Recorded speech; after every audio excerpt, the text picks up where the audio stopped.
So ayan, gagawa tayo ng DIY electronics project. Yung dimmer circuit po, yung kagaya sa video natin, gamit yung BC547 na NPN transistor po. So ayan, umpisahan natin. So ito yung mga parts na gagamitin natin sa DIY project natin na dimmer circuit. Gagamit tayo dito ng BC547 na NPN transistor po.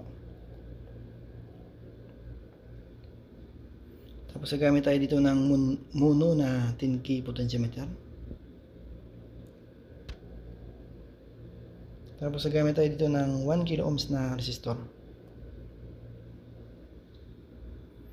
Tapos meron tayong 12 volts na kulay white po na LED.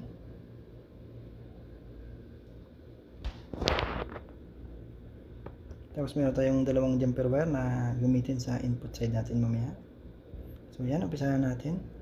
So ito yung unang parts na gamitin natin, yung BC547 na NPN transistor po.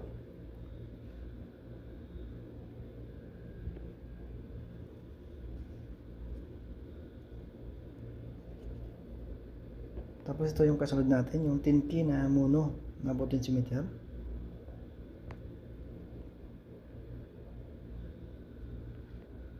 So yan yung connection nito, yung collector side ng ating transistor, nakakonect yan sa pin number 3 ng ating potentiometer.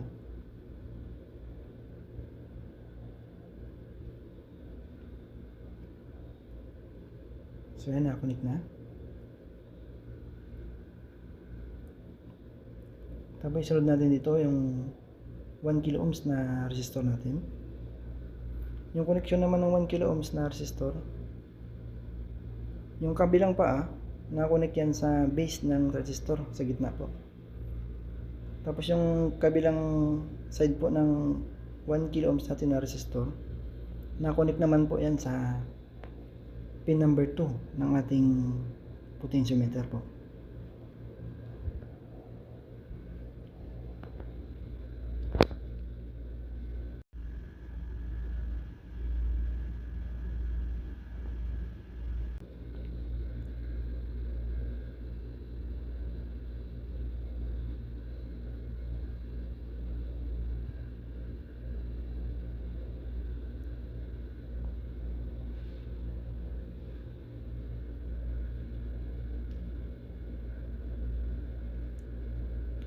Tapos ito yung kasunod natin, yung 12 volts na LED natin na kulay white po. Yung positive side po, may band po na kulay red po.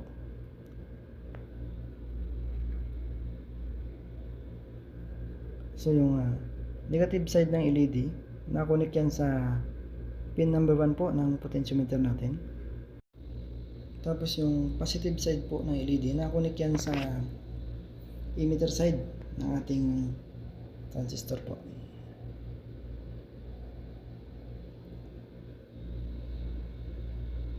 Tapos cut na natin yung extra paa ng transistor natin. So yan yung circuit natin.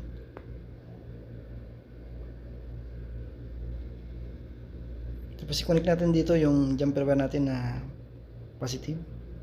Yung positive naman ng jumper wire, na-connect naman yan sa collector side ng transistor at saka sa pin number 3 ng ating potentiometer po. Tapos sunod natin yung jumper wire natin para sa negative side. Yung jumper wire ng negative side, nakakonect naman yan sa pin number 1 ng potentiometer at saka sa negative side ng LED natin. So ayan, nakakonect na po.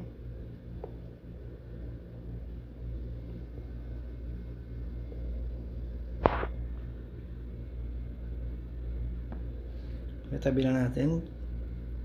So ito yung digital multimeter natin. So yan, check natin yung input voltage natin. So ito yung input voltage natin na gagamitin, 12.1 po DC. 12.1 DC po yung gagamitin natin na input voltage.